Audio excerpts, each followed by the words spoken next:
यदि आपको cap round के through, cap round first second या मॉप अप राउंड के थ्रू सीट्स अलॉट होती है, MBBS, BDS, BMS, BHMS, BUMS, BPTH, BOTH, BSLP, BPNO, BSc nursing, तो इन सीट्स के लिए, और अगर आप स्कॉलरशिप के लिए पात्र है तो यहाँ उनके लिए एक अच्छी खबर है।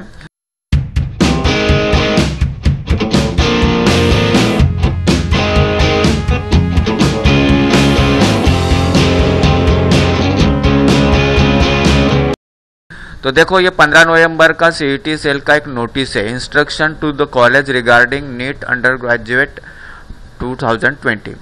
तो ये जो इंस्ट्रक्शन है, इसके अनुरूप जो पॉइंट्स दिए गए हैं उसका जो है सारांश मैं बता रहा हूँ। तो हर कॉलेज को ब्राउचर का जो है तंतोतंत पालन करना है, उसके नियमावली का तंतोतंत पालन करना है। बाद में कॉलेज जो है 3 सदस्यीय समिति का गठन करेगा, उसके अध्यक्ष जो है प्राचार्य रहेंगे। उसके बाद में तीसरा जो है, जो भी कैंडिडेट किसी प्रवर्ग से अगर सीट्स क्लेम करता है तो उसकी जो डॉक्यूमेंट्स है उसका वेरिफिकेशन करना है। इस साल जो है डॉक्यूमेंट वेरिफिकेशन का जो है स्टेप्स ड्रॉप किया गया था। अभी जो डॉक्यूमेंट वेरिफिकेशन है, आपको एडमिशन के टाइम में जो ओरिजिनल डॉक्यूमेंट है वो आपको शो करना है कॉलेज में और वहाँ पे एडमिशन लेना है। उसके बाद में चौथा जो मुद्दा है, उसके अंदर आपके पास में अगर किसी ने अगर कास्ट के अंतर्गत सीट्स क्लेम किया है तो उसको caste certificate, cast validity certificate और नॉन क्रीमिलियर SC ST को नहीं होता है, वो जो कैंडिडेट है उनको छोड़ के बाकी जो OBC NT1 NT2 NT3 इनके लिए ज़रूरी रहता है। और EWS वाले के लिए जो फॉर्मेट है ये ब्राउचर के 147-48 पेज के ऊपर दिया गया है, उसके अनुरूप उनका जो है EWS का सर्टिफिकेट होना ज़रूरी है।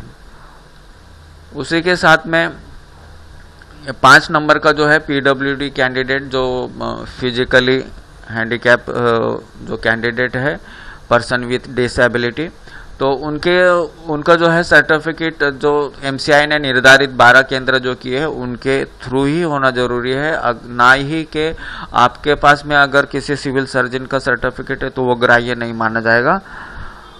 उसके बाद में यहाँ पे 6 पॉइंट के अंदर दिया है, अगर यदि आपने hilly area, MKB, defence, minority, NRI के लिए अगर के कोटे में अगर आप क्लेम करते हो तो उसके अनुरूप आपके पास में डॉक्यूमेंट होना जरूरी है।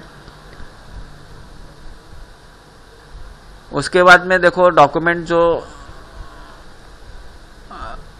अगर कॉलेज को जवाबदारी दी है डॉक्यूमेंट्स वेरिफिकेशन करने की, और अगर इसके अंदर कुछ प्रॉब्लम्स आता है, इसके अंदर कुछ डॉक्यूमेंट्स वेरीफाई नहीं करते हुए अगर किसी को एडमिशन दिया जाता है तो जो न्यायालयीन प्रकरण अगर आगे आता है सामने तो उसके लिए ये कॉलेज जवाबदार रहेगा। उसके अंदर 8वें के अंदर अगर हम देखेंगे तो आपको जो फ़ी है वो DD के द्वारा करना है, और यहाँ पे कॉलेज को हिदायत दी गई है कि जो आप फ़ी लोगे वो जो है शिक्षण नियामक प्राधिकरण यांनी निश्चित केलेल्या शुल्का व्यतिरिक्त, यानी जो फी रेगुलेटिंग अथॉरिटी, मैंने इसके बारे में पिछले वीडियो में भी बताया था, वो भी आप फॉलो करके देख लेंगे आपको कितनी फ़ी पे करना है। तो ये फ़ी रेगुलेटिंग अथॉरिटी है, फ़ी का जो है आप 2020-21 के अंदर देखेंगे तो इस तरह से ये पेज खुल के आएगा। तो आपको यहाँ पे मेडिकल सिलेक्ट करके आपका जो भी कोर्स है, जैसा MBBS BDS वो जो भी है वो सिलेक्ट करके आप यहाँ पे गेट रिपोर्ट के ऊपर यहाँ पे आप कर सकते हो। तो इस तरह से ये जो यहाँ पे एक ये अच्छा मतलब मैंने पॉइंट्स रेज किया है कि आपको जो फ़ी है वो फ़ी रेगुलेटिंग अथॉरिटी ने तय की है, उसके अनुसार ही मतलब लेना है। और 9वां जो महत्व का मुद्दा है उसके अंदर रिटेंशन फॉर्म, बहुत से जो कॉलेज है बच्चे उनके पास में जब फर्स्ट राउंड, मान लो कि फर्स्ट राउंड में उनको नंबर लग जाता है तो सीट मिल जाती है, तो वहाँ के जो कॉलेज वाले उनको रिटेंशन फॉर्म भरने का दबाव बनाते हैं, तो ये ऐसा करने के लिए उनको मना किया गया है। अगर बच्चा कैंडिडेट बेटरमेंट में जाना चाहता है, उसके अगले राउंड में जाना चाहता है बेटरमेंट के लिए, तो वहाँ पे उनको स्टेटस रिटेंशन फॉर्म नहीं भरना है, सिर्फ एडमिशन लेके छोड़ देना है। अगर आप अगले राउंड में नहीं जाना चाहते तो ही आप वहाँ पे वही कॉलेज में एडमिशन लेना चाहते हो तो ही आपको रिटेंशन फॉर्म भरना है। अगर आप बेटरमेंट चाहते हो कि सेकंड राउंड में अगर अच्छा आपको कॉलेज मिले, बेटरमेंट का कॉलेज मिले, तो ही आपको वहाँ पे स्टेटस रिटेंशन फॉर्म नहीं भरते हुए सेकंड राउंड में जाना है। अब ये जो 13 नंबर का एक है वो बहुत महत्त्वपूर्ण है, और ये 13 विद्यार्थ्यांकडून प्रवेशाच्या वेळी संपूर्ण शैक्षणिक शुल्काचा संपूर्ण रकमेचा भरणा करण्याचा आग्रह करू नये।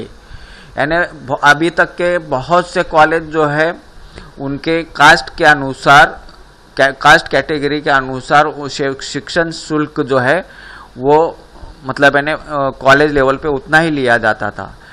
लेकिन बहुत सारे कॉलेज ऐसे हैं कि अगर बच्चा कास्ट प्रवर्ग में से है तो भी उनको पूरी जो रकम है यानी पूरा जो फी है उस साल का पूरा भरने का उनको आग्रह करते थे, और उनको कहा जाता था कि यदि आपको स्कॉलरशिप चाहिए तो you can claim on MahaDBT portal. तो ऐसे बहुत सारे विद्यार्थी जिन्होंने उनकी जो फी है वो पूरी पेड कर दी थी और उन्होंने फिर महाडीबीटी से अप्लाई किया था, और बहुत सारे विद्यार्थियों को अब तक भी वो जो फी है वो नहीं मिली। एक्चुअली ये कॉलेज का काम रहता है, कंसर्न जो उनकी वेलफेयर सोसाइटी से वो आप उनको कांटेक्ट करना रहता है, और जो भी उनके विद्यार्थी एडमिशन लिए उनकी सारी की लिस्ट वहाँ पे जाके जमा करना पड़ती है, और वो कॉलेज के थ्रू क्लेम करना रहता है। फिर कॉलेज के वो अकाउंट के अंदर जो स्कॉलरशिप है वो उनके जो विद्यार्थी है उनकी स्कॉलरशिप उनके अकाउंट में आती है। तो ये एक बहुत अच्छा काम मतलब मैंने सीईटी सेल ने की है कि आपको जो है शिक्षण जो फी है, एडमिशन फी यानी शिक्षण शुल्क का जो है भरना आपको नहीं करना है। अगर आप ओबीसी है तो आपको ट्यूशन फी 15% है, SC, ST, NT1, NT2, NT3 है तो आपको ट्यूशन फी कम्प्लीटली एग्जम्प्टेड है, ईडब्ल्यूएस है तो आपको 50% भरना है, और इतना ही फी भरना है। अगर यदि कोई कॉलेज कहता है कि आपको पूरी फी भरना है तो आप उसकी शिकायत ये कर सकते हो, और सीईटी सेल के पास में सीईटी सेल उनके उस कॉलेज के विरुद्ध में कार्रवाई करेगा। तो दोस्तों इस तरह से एक ये अच्छा मतलब मैंने नोटिस है, और इसके अंदर जो स्कॉलरशिप के जो कैंडिडेट है उनकी जो मानसिक पिड़ौनुक की जाती थी पैसे के लिए, तो वो अभी नहीं होगी। कॉलेज को ये हिदायतें दी गई है। तो दोस्तों आज के लिए हम यहीं रुकेंगे। धन्यवाद। जय हिंद, जय महाराष्ट्र।